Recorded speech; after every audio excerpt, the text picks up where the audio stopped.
Mali kono Mali ko kan an balimaw ayaw bisimila ni ye vewa bamaraka Mali kura kunnafoniw kɛnɛ sigilen nɛgɛ ɲɛ 17 bɛ Bamakɔ n'a lamini na wula nɛgɛ ɲɛ 12 bɛ Washington DC Amérique jamana faaba kɔnɔ bi alamisa février kalo tile 3 san 2022 a kunnafoniw la kumaba dɔ bɛna tali kɛ ninnu kan kala se aw ma diɲɛ jihadijɛkuluba min n'a lakodɔnnen don kosɛbɛ n'a bɛ wele ko État islamique o ɲɛmɔgɔ n'o ye Abu Ibrahim al-Hashimi al-Quraishi ye Amérique jamana finitigiw ye kunnafoni bi alamisa sɔgɔma k'a fɔ nin makofɔlen fagara u fɛ min kɛra Sirikaw fɛ yen an bɛna o kunnafoniw tɛntɛn k'a di aw ma jɛmukan kɔnɔ. Challenges the democratic way of life we have chosen. We need to stand firm to protect democracy and freedom in our region. Farafina kilebiyanfanw tɔgɔla jɛkulu CEDEAO ka lajɛrɛ belebele min bɛ kɛ san o san bɛɛ senna Akara Ghana jamana faaba kɔnɔna la a yirala k'a fɔ Mali, Laginɛ ani Burkina Faso jamana kɔni tɛna ye ni lajɛrɛ kɛnɛ kan. Coronavirus bana kunkan kɛnɛya minisiriso a ka kunu araba février kalo tile 2 san 2022 kunnafoni di senfɛ u y'a yira k'a fɔ ko banabaatɔ min bɛ Mali jamana kɔnɔ o hakɛ ye mɔgɔ 70 ni mɔgɔ 100 ani mɔgɔ 30 ni mɔgɔ 1 ninnu de bɛna kɛ bi aw ka kunnafoniw la kumaba dɔ ye sanga 30 kɔnɔ ka fara kunnafoni wɛrɛw kan min bɛɛ lajɛlen bɛna tɛntɛn k'a lase aw ma Mariam Tarawele fɛ ka bɔ VOA soba kɔnɔ Washington DC a y'aw bisimila.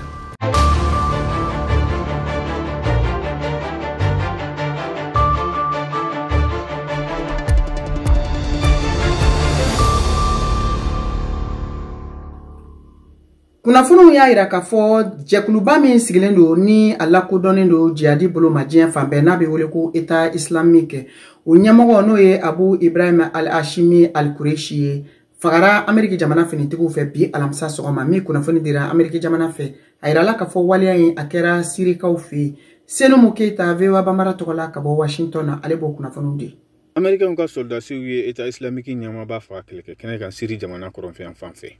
Américains ka jamana ɲɛmaa Joe Biden y'o fɔ. A y'a fɔ fɛnɛ ko Américains ka soldasi sima ali bana. A ko a bɛna kunnafoni lase Amérique jamanadenw ma jabaranin kan tile kɔnɔla la. Amérique masayaso ɲɛmaaba dɔ ko État islamique ɲɛmaaba nin yɛrɛ a ka mugujugu de pɛrɛnna a yɛrɛ kan. Min kɛra sabu ye ka ale ni muso dɔw ni denmisɛnnin dɔw faga. Sirikaw ka jɛkulu min bɛ adamadenya hakɛw la kɔlɔsi. O y'a fɔ ko Amérique soldasiw jiginna hélicoptère la kɛlɛ ɲɛbɔlilaw ka dagayɔrɔ kɛrɛfɛ. O dagayɔrɔ nin tɔgɔ ko Atme n'o bɛ Idlib province kɔnɔ. O de kɔfɛ dangari ɲɔgɔnna nana daminɛ.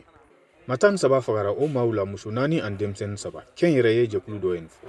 En 2019 Abubakar al-Baghdadi n'ale kun ye ISIS ka ɲɛmaaba ye ale fagara Américains fɛ Idlib région kɔnɔ.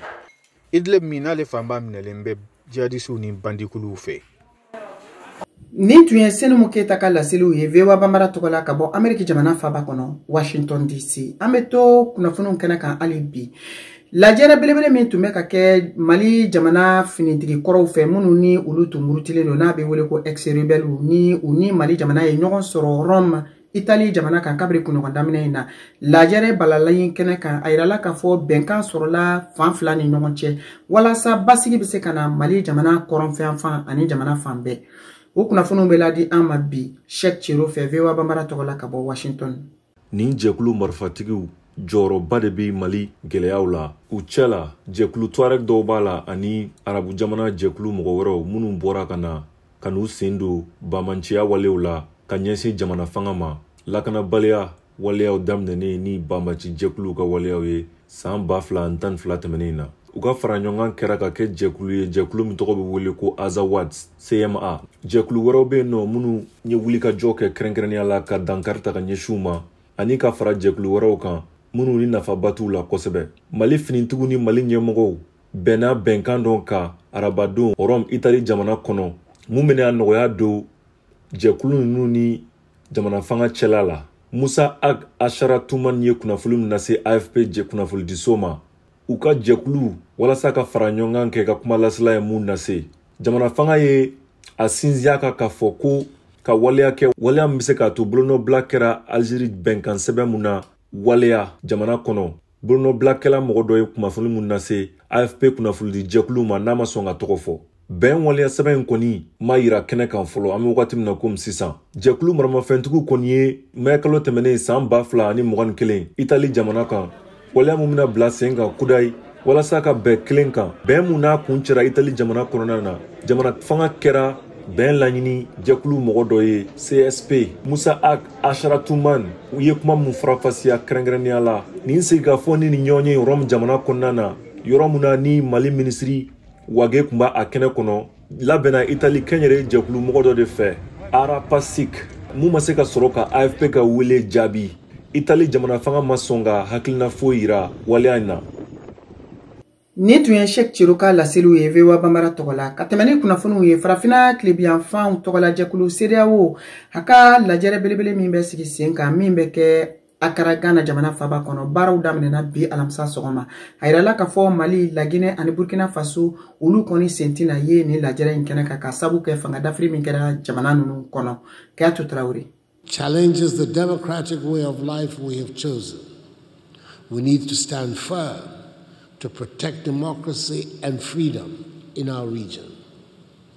Mariam Nyangilima da Burkina jamana kan CEDEAO ɲɛmɔgɔw dalajɛlen tɔnsigila Accra bi alamisa sɔgɔmada la bɛɛ bɛnna kan k'u tɛna ɲangili kura bila Burkina jamana kan jamana min fanga dafirila sɔrɔdasiw fɛ janvier kalo tile 24 tɛmɛnen ninnu na mɔgɔ dɔ min bɛ tɔnsigi in kɔnɔna na ka seereya la AFP kunnafoni dibagaw ye a seereya kelen y'a yira k'a fɔ k'u bɛna laɲini kɛ Burkina fanga dafirikɛlaw fɛ u ka kalata yaasa jamana bɛ se ka sigi cogoya min na bɛɛjɛ fanga jɔsenw kan lawaleyali waati jɛlen kelen fɔ u ye teliya la Mali, La Guinée, Burkina Faso jamana tun Akara tɔnsigi in kɛnɛ kan ka masɔrɔ u ka baaraw la sonsorilen don CEDEAO kɔnɔna na ka sabu kɛ fanga bɛ minnu bolo olu ka fanga dafiriwaleyaw yaasa ka fanga sɔrɔ kan farafina tilebiyan fanfɛla lamagalen don kalo 18 tɛmɛnen ninnu kɔnɔna na ne fanga dafiri ye fila kɛra Mali la kelen o kɛra La Guinée jamana kan a laban o kɛra Burkina Faso ta ye nin y'a tile 10 ye tarata don na farafina tilebiyan fanfɛ marayɔrɔ jamana wɛrɛ Guinée Bissau fɛnɛ lamagara tuguni nka a fanga dafiri ma se ka sira sɔrɔ a sen fɛ mɔgɔ 11 de nin tora la fanga tigilamɔgɔw ka fɔ la CEDEAO ciden kulu fila taara nin dɔgɔkun kelen in kɔnɔna na wagadugukaw fɛ yen nɔ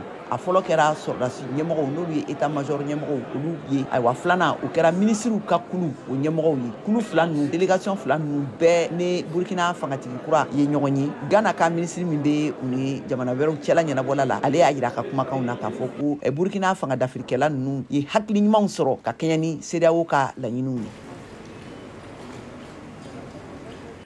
Ni tun ye Kayatu Traoré ka laseliw ye VOA Bambara tɔgɔ la ka bɔ Washington DC ka tɛmɛ ni kunnafoniw ye Mali ani furancɛ fanga ɲɛmɔgɔw olu ka wulikajɔ gɛrɛntɛ min n'a sigira farafina tilebiyanfanw tɔgɔ la jɛkulu CEDEAO ni UEMOA fɛ min kɔfɛ fɔɲɔgɔnkɔ donna Mali ni Denmark jamana ani Faransi jamana cɛ Mali bɛrɛbɛrɛli tɔndenw a n'a tɔn ɲɛmɔgɔw hakilina ye mun ye gɛlɛya min yɛrɛ binnen don Mali jamana kan ni waati in na VOA Bambara y'a ka kuma bananin tɛngu bɛrɛbɛrɛli tɔnden caman ani tɔn ɲɛmɔgɔ dɔw la hakilina min sɔrɔlu fɛ ka kɛ ni Mali gɛlɛya ye an ko kunnafoniw lamɛn. Gɛlɛya bɛ Mali jamana ani Faransi ni ɲɔgɔn cɛ a nana ni Faransi lasigiden labɔli ye Mali kɔnɔna la. Mali bɛrɛbɛrɛtɔnw olu ye hakilila di a la. Amadu Koyita ni ale bɛ ARP olu ka ɲɛmɔgɔ don ko Mali ni Faransi kan ka bɔ kɛlɛ kɔnɔ k'u tɛgɛ di ɲɔgɔn ma yaasa k'u jugu kelen kɛlɛ ni o ye terroriste ye ɲɔgɔn kuma ɲɔgɔnya mankan in ka ban. Ne tɔgɔ ye Amadu Koyita, ne ye parti socialiste président ETM dans le cadre d'échange pour nous travailler ici. On a cadré communiqué que en gros c'est vrai jamanaw bɛɛ kan ka ɲɔgɔn bonya. Faransi ye jamana ye Mali fana ye jamana ye. Bi gɛlɛya b'an ka jamana kɔnɔ. Donc ne baaraw bɛ kɛ a kan ka kɛ bonya kɔnɔna na. Donc ɲɔgɔn faamuyabali min an y'a ɲini sisan nɔ an ka désescalade kɛ quoi n'o ye ka bɔ kɛlɛ kɔnɔna na. Parce que Mali ni Faransi an ka jɛ tɛ bi kɛ ye. Donc an tɛ se ka taa ɲɔgɔn kɔ fana quoi. An ka min ɲini dɔrɔn sisan nɔ hakiliw ka kɛ kelen ye. Fɛn bɛ se ka na cogo min na bolo di ɲɔgɔn bɛ se ka kɛ cogo min na. Parce que kɛlɛ kelen min bɛ yen jugu kelen min fila bɛɛ la o ye terroriste de. N'anw yɛrɛ damaw bila la ɲɔgɔn na terroriste bɛ to ka yɔrɔ ka tigɛ fɔ ka s'u ka laɲiniw kɛ. On a communiqué kɔnɔna na an y'a ɲini Mali gouvernement fɛ ale Faransi gouvernement fɛ k'a fɔ an ka bɔ kuma ɲɔgɔnya gɛlɛn na an ka na ni hakili ye an ka na ni ɲɛli sira ye quoi. Donc an kɔni an bɛ se k'o de fɔ. C'est vrai kumakan minnu fɔra tubabuw fɛ jamana bɛɛ kan ka jamana bonya jamana fitinin tɛ jamana ba bɛɛ kan ka kɛ bonya de kɔnɔna na. Donc ni nin nana sisan nɔ an bɛ min ɲini dɔrɔn an ka ministre des étrangers yɛrɛ y'a fɔ k'a fɔ ko mesure de taara pour que jaabi min bɛ di n'a jaabi kɛra jigi sira fɛn ye ambassadeur min taara a bɛ se ka segin. Donc an b'o de ɲini quoi parce que gɛlɛya min bɛ n'an b'a kɔnɔ bi a ka kan an k'a kɛ sigi ka fɔ. Docteur Amadou Maïga ni ale bɛ CNT la ko Mali furancɛ fangaw ye nin waleya mun kɛ ko a ɲɛna ka d'a kan jamanaw kan ka ɲɔgɔn bonya ko a bɛ san 2 bɔ Mali ka lasigiden tɛ Faransi Mali ka lasigiden mun kun bɛ yen hali nin yɔrɔ in na Faransi ma yamaruya sɛbɛn di Mali ka lasigiden ka taa ye. Ne bolo a ɲɛna kosɛbɛ jamanaw kan ka ɲɔgɔn bonya u ka hɔrɔnya u danbe kɔnɔna la ani baaraɲɔgɔnya mun b'u ni ɲɔgɔn cɛ sɔrɔ ta sira kan jamana marabolo ta sira kan wa ani lakana ko ta sira fɛnɛ kan n'an y'a ye k'a fɔ ni y'a wagati damadɔni ye Faransi jamana ɲɛmɔgɔ a n'a ka ministre des affaires étrangères a n'a ka ministre des armées u bɛ bɔ kuma bɔ ye ka lagosi ta ka ɲɛsin an ka jamana ma donc an bolo o ye wagati ye daminɛ ka sigi mun na ka diplomasi kɔnɔna la donc o hukumu kɔnɔna la u b'a ɲini u fɛ komi u ma anw lakodɔn jamana ye u ma anw lakodɔn autorité légitime ye donc wa représentant mun b'aw fɛ yan n'o donc u y'a ɲini u fɛ u ka segin ka t'u ka jamana kan n'u y'an lakodɔn don min na donc u bɛ sɔrɔ ka na nka mɔgɔw tɛ mun fɔ nin y'a san fila ye Mali ambassadeur de Faransi a da kan a delila ka kuma dɔ fɔ Faransi sɔrɔsiw ka kɛwale dɔw kan an ka jamana kunna n'o kɛra mankanba ye an ka président Ala ka hinɛ la Ibrahim Boubacar Keïta o tun ye ambassadeur rappelé donc fo bi u ma accréditation di an ka ambassadeur ma ye donc bi a kun ka kan a fana ka wuli ka yir'u la k'a fɔ siranya tɛ nka jamanaw kan ka ɲɔgɔn bonya de donc an ye jamana de i b'a fɔ Faransi y'a ye cogoya min na. Nin tun ye Mali bɛrɛbɛrɛli tɔn tɔndenw ani a tɔn ɲɛmɔgɔ dɔw ka hakilina ye Modibo Dambele ka kuma barani na. Ka tɛmɛ ni Mali kura kunnafoniw ye an bɛ taa Tɔnbɔkutu mara la basigibaliya min bɛ sen na u ka mara kɔnɔ tile fila laban in na min kɛra sababu ye ka denmisɛnnin fitinin san 12 dɔ bɔnɛ ani na min kɛra kɔɲɔ kulonkɛ jama dɔ la. A yirala k'a fɔ surɔ ka dugujɛ bi alamisa sɔgɔmada in na la alisilamɛw tɔgɔla tɔn min sigilen don denmisɛnw fɛ o tɔn ɲɛmɔgɔ dankan min bɛ wele ko Banya Wangara. Cɛ marifatigiw taara mugu jɔ o fɛnɛ na u tun b'a fɛ k'a faga min kɛra ka to a bɛ ka ka butigi datugu waati min na. Alfuseni Elaji VOA Bambara tɔgɔla ka bɔ Tɔnbɔkutu. Tɔnbɔkutu lakanabaliya kɛra dugudenw taamaɲɔ ye. A tɛ tile fila bɔ denmisɛn fila bɔnɛ na u ni la marifaci kɔfɛ. Kunu min ye araba ye février kalo tile fila san 2022 Banya Wangara cɛ marifatigi dɔ kunbɛn n'a bɔnɛ a ni la nga a kisira. Kɔni u mɔgɔ fila de nana o y'a sɔrɔ n bɛ ka n ka butigi datugu donc u nana waati min na u ye marifa jɔna u kelen ka marifa jɔna ne fana ye n kɔsi n ye marifa kunkolo minɛ donc marifa minɛnen u ye n sama ni marifa ye k'a sɔrɔ u bɛ mobili de kɔnɔ mobili min don a vitre ye finman ye ne ye marifa kunkolo minɛ waati min na u ye marifa sama ne ye k'u to mobili kɔnɔ. Umar Baraka ale ye abaraju kin sifin ɲɛma ye ale ka fɔ la ko ni fɛrɛ ma tigɛ nin ko in na a bɛ sɔn ka se ni mɔgɔw ye yɔrɔ la u ma sigi ni min ye. Tɔnbɔkutu ko in an kan ka sɛgɛsɛgɛ kosɛbɛ a kɛra karamɔgɔw ye a kɛra alimamiw ye a kɛra an ka ɲɛmɔgɔw ye mɔgɔ o mɔgɔ n'i bɛ se ka kuma i ka jɔyɔrɔ kɛ nin ko in na n'o tɛ a bɛ taa n'a ye yɔrɔ la an seko tɛ mun na. Banya Wangara Tɔnbɔkutu dugu kɔnɔ a dɔnnen dɔ kosɛbɛ min bɛ tiɲɛjala fɔ ko la mun bɛ kuma Tɔnbɔkutu kan.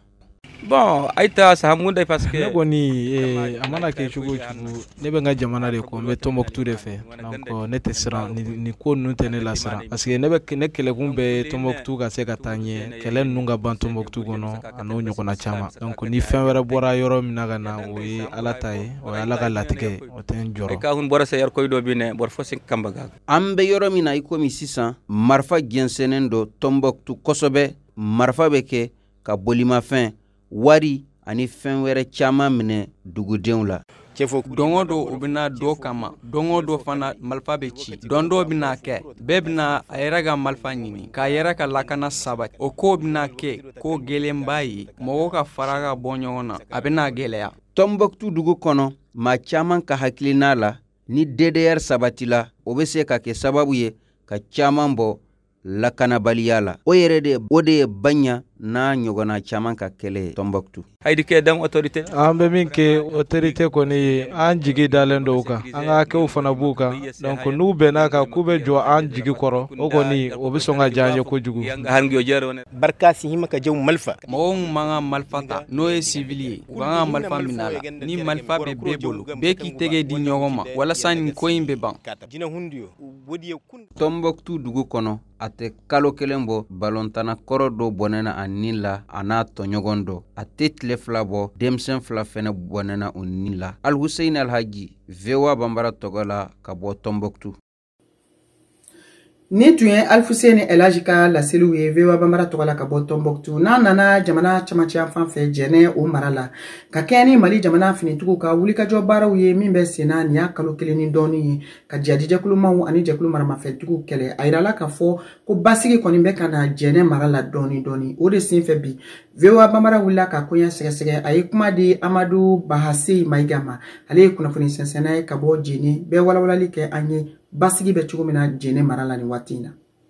Sadi fɛn dɔw de bɛ yen n'i y'a fɔ a bɛ bonya mɔgɔw hakili ma nka tiɲɛ ye tiɲɛ de an ka tiɲɛ fɔ Ture ni an kɔni ɲininka wa jɛnɛ mara kɔnɔ an b'a fɔ ko gouvernement k'u ɲinɛnen bɛ an kɔ yan parce que stratégie min kun fɔra gouvernorat la lakana ko la anw ye tɔnsigiba dɔ kɛ a yirala k'a fɔ ko kɛlɛ ye kɛlɛsen 3 de a fɔlɔ fɔlɔ a tun kan ka daminɛ ni jɛnɛ de min ye wulikajɔw o tun kan ka sabati jɛnɛ de fɔlɔ n'u tilala jɛnɛ u bɛ taa ɲɔnɔ fanfɛ nka anw y'a ye k'a fɔ dɔnsen yɛlɛmana waatinin dɔ kɛra min ye marebugukaw ye walasa u ka se ka fiɲɛda sɔrɔ parce que u sɛgɛnna u tɔɔrɔla u ɲanina kalo 5 kalo 6 u ti don u tɛ bɔ balo fɛn fɛn kun b'u bolo a bɛɛ banna foyi t'u bolo tulu t'u bolo kɔgɔ t'u bolo sukɔrɔ t'u bolo foyi hali suma min kun b'u o dun ka tila k'o sɛnɛ de ɲigi k'o dun o yɛrɛ banna foyi de kun t'u bolo donda foyi t'u ye u yɛrɛ y'a lajɛ sisan kɔni walasa u ka se ka lafiya u ye a kanu ka sigi ka fɔ kɛ u ni jihadisiw ni ɲɔgɔn cɛ walasa u bɛ se ka fiɲɛ bɔda dɔ sɔrɔ o fiɲɛ bɔda in de kuma kɛra mun ye jihadisiw y'a yiru la k'a fɔ ko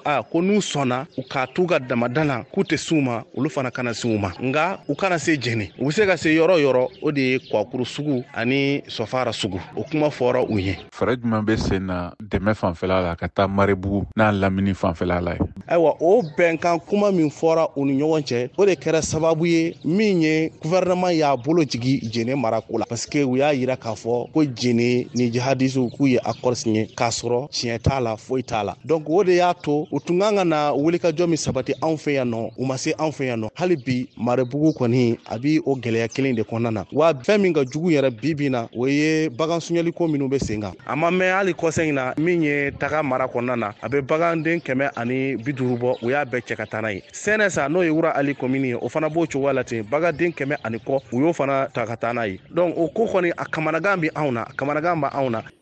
Nin tun ye Amadu Bahase Mayiga ka laseliw ye Mohamed Ture ka kuma barani na kunnafoni sɛnsɛnna do ka bɔ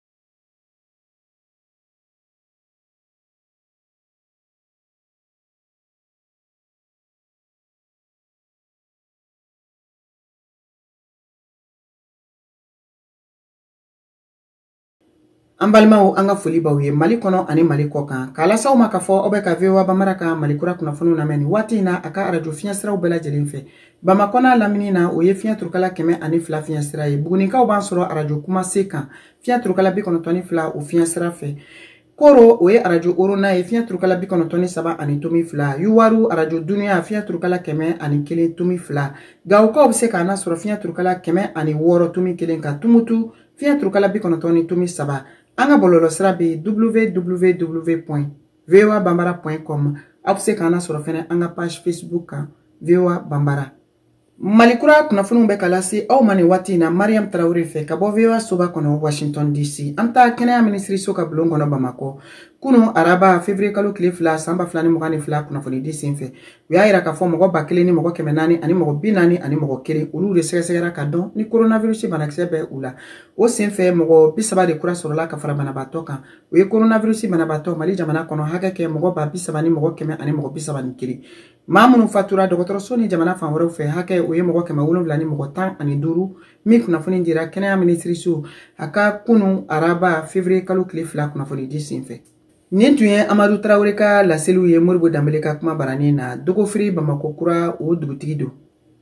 Ka tɛmɛ ni Malikura kunnafoniw ye a yirala k'a fɔ kabiri Mali kɔni gulonna farafina tilebiyanfanw tɔgɔlajɛkulu CEDEAO fɛ ani ka fara ɲɔgɔn faamuyabaliya min bɛ Mali ni Faransi jamana ni ɲɔgɔn cɛ. Maliden minnu sigilen do Faransi jamana kan kɛrɛnkɛrɛnnenya la ni a fanba bɛɛ lajɛlen bɛ bɔ marabolo fɔlɔ la n'o ye Kayi ye. Olu ka hakilina ye mun ye gɛlɛya min bɛ Mali ni Faransi jamana cɛ nin waati in na a ko kɔlɔlɔ bɛna se ka kɛ mun ye malidenw fan fɛ. Issa Bacili VOA Bambara Togola ka bɔ Kayi ale b'o kunnafoniw lase an ma. Kayi mara den minnu ni olu bɛ tunga la Faransi jamana kan o de ka ca kosɛbɛ. Faransi ka ambassadeur mun bɛ an ka jamana kɔnɔ la k'a gɛn olu ye o faamu cogo jumɛn na. Lamine Jawara ale ye maa ye mun ni a sigilen bɛ Faransi jamana kan a bɛ san caman bɔ. Vraiment anw bɛɛ de kontannen de don in na. An bɛɛ de ŋaniya ye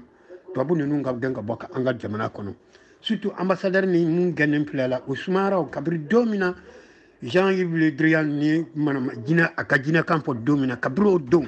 ambassadeur ni tun man ka si Mali la. Faransi ka autorité olu kan ka an ka autorité ko olu de bonya. Jabe Bacili ale bɛ Paris. A ka kuma in kɔrɔ ye ni ko awa marabaga tɛ Mali la an bɛ yɔrɔ min na sisan. Donc Faransi de bɛ ka ye mara donc an bɛ jɔnya de la. Bon n'i y'o fɔ ni mɔgɔ kalannenw y'a faamu o sira fɛ u sumara cɛ in ka gɛnni yɛrɛ la. A dɔw fana y'a jira k'a fɔ olu ma jɔrɔ mun ye Faransi ambassadeur gɛnnin ka bɔ Mali kɔnɔ. Salifu Bacili, Paris. Anw de b'an yɛrɛ la nata tubabu la n'o tɛ o natalen b'an na mɛ o t'u yɛrɛ yira mɛ anw m'an ta de yira. Anw de b'an a yira ka ko n'olu tɛ an tɛ ka foyi kɛ. A jɔrɔ fansi tɛ na an tɛ mɔgɔ wɛrɛ t'a dɔn ne kɔni a jɔrɔ fansi tɛ na. N'i y'u ɲininka gɛlɛya bɛ u kan u ka wariw cili la ka na faso kɔnɔ wa? Lamine Jawara ale bɛ mun fɔ an k'o lamɛn. So an ka nafolo bɛ taa minɛ nafolo bɛ ci problème t'o la o fana ka a bɛ jouer olu fana de ka économie kan olu fana de ka intérêt b'o la parce que u bɛ dɔ sɔrɔ a la. Brahima Baraji ale fana bɛ o kelen sinsin k'a fɔ tɔɔrɔ foyi tɛ olu kan wari cili la. Pour que ka wari kɔni ci ka taa Mali la pour l'instant bon an ma gɛlɛya kɔni sɔrɔ a la fɔlɔ dɛ an t'a bɛɛ dɔn parce que an tɛ se ka maliden bɛɛ ka co ale lahalaya dɔn i bɛ yɔrɔ min i b'o de dɔn quoi bon ne bɛ mɔgɔ minnu kɔni kalama wari cili olu ma gɛlɛya sɔrɔ a la quoi. An kan ka an yɛrɛ bonya walasa an bɛ se ka to an ka danbe kɔnɔ. Bubakar Jara ale fana sigiyɔrɔ bɛnnen don Paris ma. Hadamaden yɛrɛ de b'i yɛrɛ bonya n'i yɛrɛ bonya mɔgɔ b'i bonya n'a fɔra ko tubabu bɛ mɔgɔ fɛ galon de don ça fait longtemps an y'o fɔ mais i yɛrɛ de b'i yɛrɛ bonya que ɲɛmaa mun b'an kunna u kunkolo b'u kan na. Ka maaw hakili jigin k'a fɔ a bɛ kalo damani bɔ mun ye gɛlɛya o cɔngɔlen don Mali autorité olu ni Faransi autorité ni ɲɔgɔn cɛ mun ni nin waati laban ninnu yɛrɛ de la an b'a ye k'a fɔ kow nana gɛlɛya kosɛbɛ. Isa Bakari Bacili ka bɔ Kayi VOA Bamanan o tɔgɔ la. Nin tun ye Isa Bacili ale ka laseliw ye VOA Bambara tɔgɔ la ka bɔ Kayi. Ka tɛmɛ ni Mali kura kunnafoniw ye an bɛ taa Mali ani Burkina Faso dancɛ la kɛrɛnkɛrɛnnenya la Koro a yirala k'a fɔ kabiri olu ka fanga dafiri kɔni kɛra kunɲɔgɔn tɛmɛlen CEDEAO tun kɛlen don ka dan min sigi Mali ni a ka jamanaw cɛ la o wulila ka bɔ Mali ni Burkina Faso jamana cɛ min y'a to u ka dɔgɔduguden minnu ni olu tun bɛ bɔ Wayiguya ka taa Koro yan fan fɛ olu ka u ka dɔgɔtaminɛw ta tuguni k'u kunda Koro mara kan min a yirala k'a fɔ nin waati in kɔni na siraw dayɛlɛlen don Koro ani Wayiguya ni ɲɔgɔn cɛ n'o ye Burkina Faso jamana ye. Tijani Wedragu VOA tɔgɔ la ka bɔ Koro kunnafoni sɛnsɛnna don bɛɛ o kunnafoniw lase an ma. A bɛ dɔgɔkun damadamani bɔ Koro ni Wayijɛ cɛ sira kun tigɛlen don taamakɛlaw kun tɛ se ka taa ni ka segin kɛ o taara kɛ sababu ye fɛn bɛɛ lajɛlen da kun gɛlɛra Koro sugu fiyɛba in kɔnɔna na nka nin dɔgɔkun furancɛ in na sira seginna ka dayɛlɛ ko kura ye Burkina dɔgɔjɔlaw kɔni sera ka na Koro sugu jɔ sibiri tɛmɛnen na an ye munumunu salenw kɛ ka jateminɛ suguba kɔnɔna na minan minnu nana a fanba ye nanfɛn minanw ye i n'a fɔ Mariam Zormɛ ale b'a ɲɛfɔ an ye cogo min na ale ye nanfɛn feerela ye Koro suguba kɔnɔna na.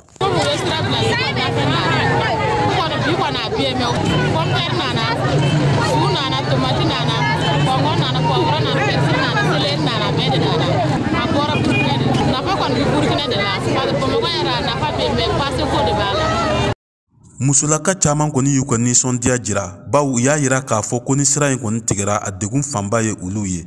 Ajaratu Gamsore ale ye gadonmuso ye Koro. Ala ye gɛlɛya caman las'a ma a kɛra sababu ye an tɛ se ka n'an duman sɔrɔ ka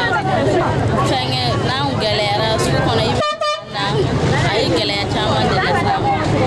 wala ni n'an bɛ yen an ka nasɔngɔ ye 300 de mais n'an tɛ yen waati min u bɛ 600 de d'a ma u bɛɛ la i tɛ se ka n'an bɛɛ sɔrɔ fanba bɛɛ bɛ bɔ Burukina de ni sira tigɛra ni Koro ye an tɛ se ka bɔ mais an y'a jateminɛ sugu kɔnɔna na n'an fɛnkɛnɛw fagalen don an nisɔndiyara kosɛbɛ. Hakilina jiginna Koro ni Wayijɛ ye Burkina ni Mali dancɛ duguba fila ye u ka sɔrɔ yiriwali bɛ tali kɛ kosɛbɛ nin siraba in de kan. Tijani Wedragu VOA Bambara tɔgɔ la Bajangara mara la. Nin tun ye Tijani Wedragu ka laseliw ye VOA Bambara tɔgɔ la ka bɔ Koro. ka tɛmɛni malikura kunnafoniw ye farikolo ɲɛnajɛ kɛnɛ an bɛ taa Cameroun jamana kan farafina senandolantan ɲɔgɔndan min bɛ sen na n'a bɛ wele ko Coupe d'Afrique CAN 2021 Sénégal ani Burkina Faso ye ɲɔgɔn sɔrɔ kunu araba Burkina Faso o bina Sénégalkaw olu ɲɛkɔrɔ a yirala k'a fɔ bi alamisa nɛgɛ ɲɛ 19 tana mana gosi Cameroun jamana ni Égypte jamana olu bina ɲɔgɔn sɔrɔ min bɛ wele ko demi-finale Chaka Traoré ale b'o kunnafoniw di.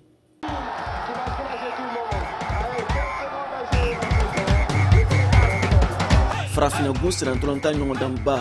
min bɛ cɛ kɔrɔbalenw ko fɔ CAN Coupe d'Afrique des Nations Cameroun b'a fɛ ŋɔni kelen bɛ sɛnsɛn na ka se a laban yɔrɔ ma a ɲɔgɔndan bɛ senna kabini janvier kalo tile 9 tɛmɛnen Cameroun jamana kan Sénégal bɛna nin yɔrɔ ta finale kɛnɛ kan CAN na ta février kalo tile 6 san 2022 ka d'a kan kunun Burkina Faso bina Sénégal ɲɛkɔrɔ demi-finale la Burkina Faso celu 1 celu 3 o kɛra Sénégal ta ye Bobo Dioulasso Burkina Faso kaw fɛ VOA lasigiden Ali Douédraogo ka fɔ la Bobo sumayara kosɛbɛ kunu nisɔndiya tun tɛ yen. Maintenant les denmisɛnnin bɛ ɲagamu a y'a bolo kɛ joueur dɔ yɛrɛ ma tan est ce que ale bɛ se ka kɛ parce que denmisɛnnin bɛ siran ye ale kama o joueur yɛrɛ. Bertrand tun ma ɲi ka jouer quoi. Bertrand tun ma ɲi ka jouer a tun ma ɲi ka jouer ale le y'an faga. Merci. Mulo ma ɲɛ. Min ma ɲi an nɛ Bertrand ne an ka entraîneur ne o bɛ min na nin n'u ma fɛɛrɛ yaala an yɛrɛ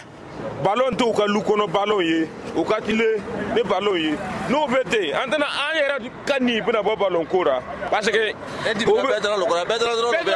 dɔrɔn tɛ dɛ Bertrand ne an ka entraîneur ne o ka mun kɛ o ye mun kɛ o ma ko ɲɛnama kɛ ne kɔni fɛ o jouera kunna jalo m'o sɔrɔ ko kunna ma jali parce que occasion sɔrɔ o ma se ka don n'o tun y'a don peut-être ninnu fana tun tɛna se ka jouer mais a jigi ma tigɛ non jigi tɛ se ka tigɛ dɛ parce que an ma tun to kɔnɔna yan an tun b'o kɔnɔna min dɔw yɛrɛ k'o bɔ poule la n'o sera ka se yan et puis o bɛna sɔgɔ ka jouer tuguni finale wɛrɛ bɛ o bɛna min jouer nin a ka ɲi petite finale bɛ yen. Dakar Sénégalkaw fɛ VOA lasigiden Nama Jara ka kuma barani na Sénégalkaw ma ka nisɔndiya dogo.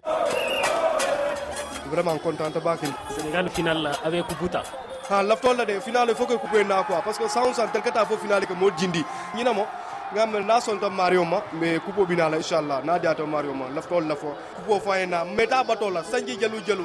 ikatara Sénégal je ko coupe mo pays to mais Sénégal vraiment ni les équipes na me coupe binala inshallah na dia to Mario ma quoi. Sénégal gagnera mais Afrique béré gagnera quoi comme Burkina Faso ou fana anga mo hode do c'est nos parents on a une pensée ce qui se passe dans le pays ballon de do on va ir là ko ni to ngai sera mbeke mais am fana Sénégal mo hode mo be bu ko ani Mali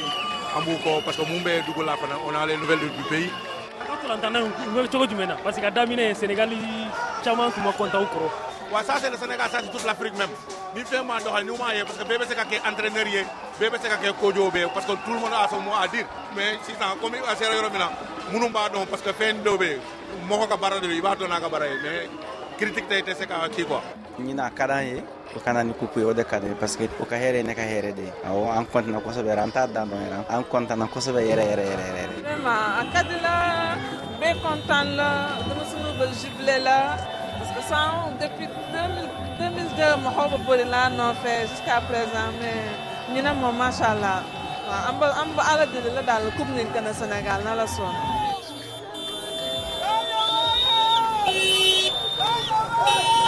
bi alamisa février kalo tile 3 san 2022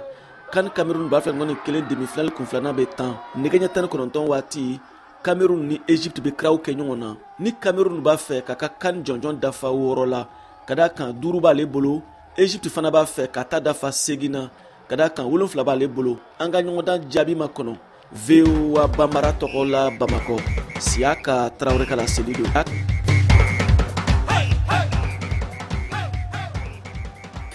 An balimaw an ka foli b'aw ye Mali kɔnɔ ani Mali kɔ kan hakililajigila an b'a lase aw ma k'a fɔ VOA sigilen kɔfɛ sen kan nanzarala kunnafoni ni u bɛ wele ko service français olu ka sigilen sen kan kɛra san 1942 février kalo kɔnɔna in bɛɛ bɛn o san 80 ma min bɛ ka ɲɛnamaya VOA kɔnɔ Washington DC ka taa o ma ka se bi ma fɛn min ye CAN 47 ye o de bɛ fɔ VOA kɔnɔna la VOA yɛrɛ sigira sen kan diɲɛ kɛlɛba ba min bɛ wele ko deuxième guerre mondiale o bannen kɔfɛ kalo 2 min kɛra sababu ye ka kunnafoni ɲuman dili diɲɛ ma walankata diɲɛ fan bɛɛ VOA tɔgɔ la nin de an ka kunnafoniw laban ye k'a lase aw ma bi min labɛnna segaw ka cɛjan Cheick Thioro fɛ jɛmukan lasiraw ma aw balimamuso Mariam Tarawele fɛ ka bɔ VOA soba kɔnɔ Washington DC aw ni ce aw ka kulomajɔ la aw k'an bɛn waati.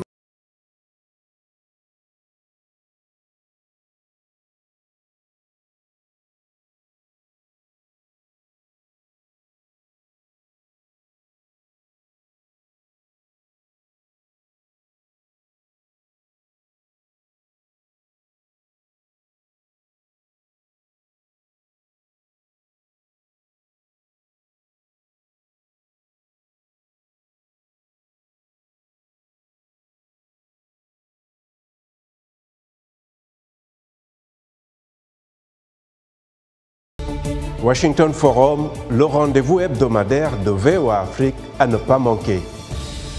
Chaque semaine, nous sommes ensemble pour 30 minutes pour décortiquer les grands sujets qui font l'actualité. Avec nos analystes et nos reporters, nous allons au fond des choses. Politique, économie, société, culture. Nous posons le débat et nos analystes sont là pour apporter l'éclairage. Washington Forum, c'est aussi vous, le public. Vous pouvez participer en réagissant au thème de la semaine sur nos réseaux sociaux. La rédaction de VOA Afrique vous donne rendez-vous sur ses chaînes partenaires, son site voaafrique.com et sur ses plateformes numériques pour prendre part à ce forum réalisé dans nos studios à Washington. À très bientôt dans Washington Forum.